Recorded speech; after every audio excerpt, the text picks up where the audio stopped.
தலைநகர் காபூலில் இருந்து புதுடெல்லிக்கு வந்த விமானத்தின் லேண்டிங் கியர் பெட்டியில் ஒளிந்து பயணித்த ஆப்கானிஸ்தான் நபரை பற்றிய செய்திதான் தற்பொழுது அனைவரையும் வியப்பில் ஆழ்த்தியுள்ளது.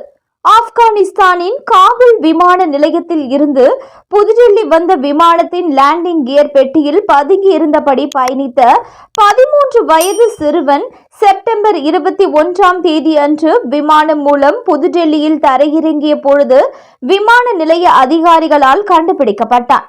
பழுப்பு நிற பதானி ஷூட் மற்றும் கருப்பு கோட் அணிந்த அந்த ஆப்கானிஸ்தான் சிறுவனின் புகைப்படம் தற்பொழுது வைரலாகி வருகிறது.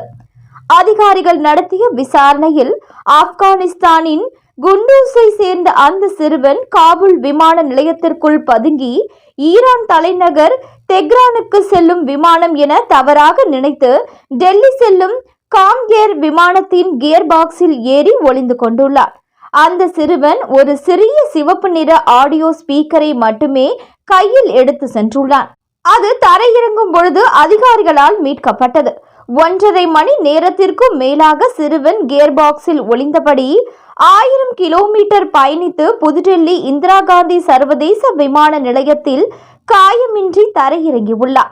ஆர்வத்தினால் மட்டும்தான் இந்த பயணத்தை மேற்கொண்டதாக அச்சிறுவன் அதிகாரிகளிடம் கூறினார். விமானத்தின் கியர் பெட்டியில் ஒளிந்து கொள்வது நாட்டை விட்டு வெளியேற முயற்சிப்பவர்கள் பயன்படுத்தும் மிகவும் பொதுவான முறையாகும். ஆனால் இது மிக மிக ஆபத்தானது. விமானம் பறக்கும் பொழுது கியர் பெட்டியில் இருந்தால் உடல் நசுக்கப்படும் வாய்ப்பு உள்ளது. விமானம் அதிக உயரத்தை அடையும் பொழுது நிலைமை மோசமடையும். வெப்பநிலை 50 டிகிரி வரை குறைவதால் ஆக்சிஜன் அளவு குறைவாகும்.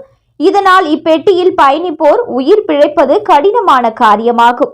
அந்த சிறுவன் டெல்லி விமான நிலையத்தில் கண்டுபிடிக்கப்பட்ட பின்னர் காம்கேர் விமானத்தின் மற்றொரு விமானமான RQ4402 அதே நாளில் காபூலுக்கு திருப்பி அனுப்பப்பட்டார். முக்கிய செய்திகளை உடனுக்குடன் தெரிஞ்சுக்கணும்னா நியூஸ் இன்ஃபோ தமிழ் சேனலை சப்ஸ்கிரைப் பண்ணிக்கோங்க. உடனுக்குடன் அப்டேட்ஸ்க்கு பக்கத்தில் இருக்கக்கூடிய பெல் பட்டனையும் கிளிக் பண்ணிக்கோங்க.